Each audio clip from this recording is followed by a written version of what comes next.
ठीक है, so find the volume of the largest cylinder that can be inscribed in a sphere. तो मुझे एक स्फीयर बनाना पड़ेगा। ओके, ये स्फीयर है। अब इस स्फीयर का क्या आंसर करना है? Largest cylinder. तो सेंटर कौन से होते हैं? सेंटर एक होता है ऐसा, एक होता है ऐसा, एक होता है ऐसा, ठीक है, एक होता है ऐसा। और मल्टीपल सेंटर में इसलिए इफेक्ट करता है, लेकिन मुझे ये find one largest cylinder, that is largest cylinder दूंगा, मुझे फाइंड मैं काम कर रहा हूं, ठीक है, मैं एक सिलेंडर बनाऊंगा, ऐसे तो ये लार्जेस्ट सिलेंडर, ठीक है, फाइन। अगर अब इस सिलेंडर को बनाना पड़ेगा तो ऐसा ऐसा क्या, ठीक है, वैसे नीचे की तरफ नीचे भी ऐसा, ओके, तो ये मेरा सिलेंडर पूरा ऊपर देखिए, ठीक, ये मेरा सिलेंडर, अब ये बीच में ये लाइन बना पड़ी, ये लाइन, ये सेंटर वाली लाइन, ठीक है,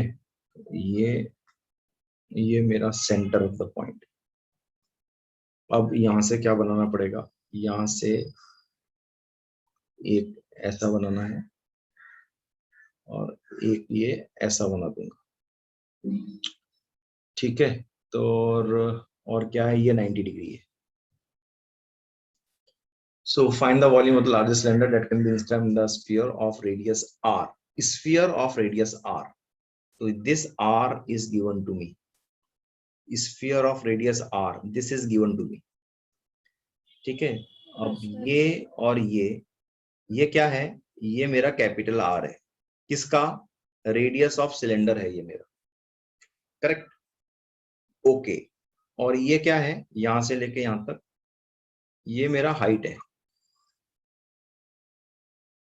किसकी हाइट है? ये सिलेंडर की हाइट है ये, right. Fine, so find the volume of largest cylinder. तो मुझे volume of largest cylinder find करना है। तो what is the volume of cylinder? Volume of cylinder is pi r square h, correct, okay. तो ये h है मेरा, तो यहां से लेके यहां तक ये क्या होगा? अगर ये मेरा h है तो यहां से लेके यहां तक ये क्या होगा? This will be my h/2, correct, बराबर ना। ये पूरा h है तो ये h/2 होगा ना, और ये r होगा। तो मुझे क्या करना है? रिलेशन निकालना है। किसका? r और h का। क्यों? क्योंकि मैं इसको डिफरेंशिएट नहीं कर सकता, दो दो वेरिएबल है, राइट। तो मैं रिलेशन निकालूंगा यहां से। Yes sir. यहां से मैं रिलेशन निकालूंगा पाइथागोरस थ्योरम से, that will be h/2 the whole square plus r square which is equal to r square, okay, ठीक है। अभी मैं यहाँ पर क्या सब्स्टिट्यूट करूं? r स्क्वायर सब्स्टिट्यूट करना इजी होगा, है ना, r स्क्वायर सब्स्टिट्यूट करना इजी होगा। नहीं तो h लिखूंगा तो स्क्वायर रूट आ जाएगा। तो मैं इस r स्क्वायर को लिखता हूं small r square minus h square upon 4, लेकिन मैं ये 4 यहां लिख के यहां 4 करता हूं, ठीक है। तो this is my r square, तो वो मैं यहां लिख देता हूं। पाई r स्क्वायर क्या है? 4r square minus h square by 4।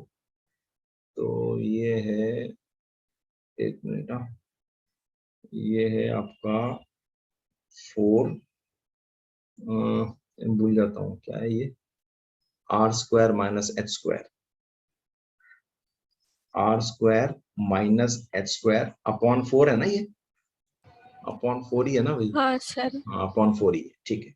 तो मेरा जो ये वॉल्यूम जो आया है, हाँ, ये r स्क्वायर फिर h भी लिखना पड़ेगा। तो वॉल्यूम जो आया है वो मेरा आया है π/4 और फिर 4r square minus h square into h।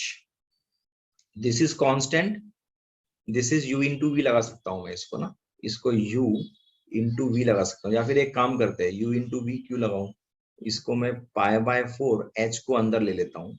तो ये हो जाएगा 4r square h minus h cube.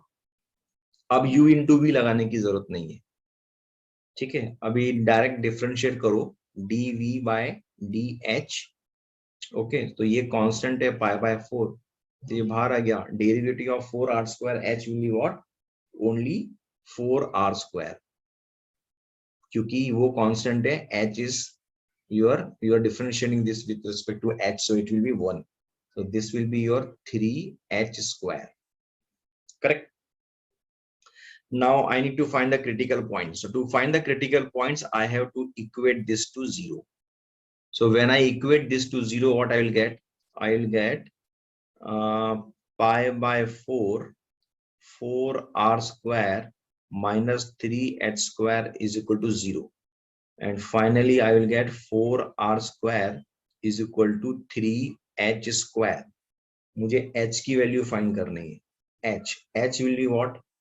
h will be ये 4/3 ना, तो ये हो जाएगा 4/3 और ये r स्क्वायर है तो ये होगा r. बट ये स्क्वायर है राइट, तो स्क्वायर रूट निकालना है तो it will be square root of this. ये r स्क्वायर तो r ही होगा राइट. सो फाइनली मेरी h की जो वैल्यू आएगी, ठीक है, that will be what? That will be 2r upon √3 because square root of 4 is 2. Now this is my critical point. Okay, this is my critical point. Now this is for maxima or minima, I don't know. So to know that whether it is maxima or minima, I need to do double derivative of this. So I will going to do d2v by dh square. So this is pi by 4, which is constant. Derivative of this is 0 because this is constant. Here I will get 3 2 just 6 या फिर 3 into 2h. ठीक है, when I solve this further I will get 2 1 जा 2 2 2 जा 4. तो किसी भी हालत में ये मुझे क्या मिलेगा? माइनस ही मिलेगा. माइनस 3h 3 pi h माइनस 3 pi h डिवाइड बाय 2. ठीक है, पाई एच, ये पाई एच है डिवाइड बाय 2. तो for all value of h I will get this as less than 0 only. So what does that mean? That mean this is for maxima. This is the point. This is the point for maxima. That's what it mean. ठीक है, तो question में क्या पूछा है?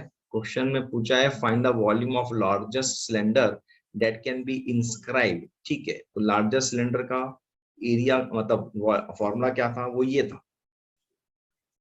था. क्या था? पाई बाय 4, ठीक है, into 4r square minus h. h की वैल्यू क्या मिली मुझे यहाँ से? h की वैल्यू 2r बाय √3. तो h की वैल्यू मुझे 2r बाय √3 मिली है. इसको स्क्वायर करो, multiply by 2r by √3. Now you have to solve this to get the largest volume. ठीक है, तो ये क्या हो गया? ये 2 1 जा 2 2 2 जा 4. तो ये मुझको मिला पाई r अपॉन 2 √3 और यहाँ पे 4r स्क्वायर माइनस 2 2 जा 4r स्क्वायर डिवाइड बाय 3. यहाँ 3 है, यहाँ 3 नहीं है, तो क्या करें? एक काम करता हूँ, ये 4 है ना, ये 4 को यहाँ से हटा के यहाँ ले लेता हूँ बिकॉज इट इज कॉमन. अब ये 3 है तो डिवाइड बाय 3 मल्टीप्लाई बाय 3 और यहाँ पर 2 1 जा 2 2 2 जा 4. So I will get 2 pi r upon √3 और ये होगा 3r square minus r square upon 3 which is nothing but 2r square. 2 2 जा 4, ये होगा 4 पाई r क्यूब अपॉन 3√3. समझ में आया क्या? So this is what is the volume. This is what is the maximum volume of the cylinder that is inscribed in the sphere of radius small r. Got it? Yes, sir.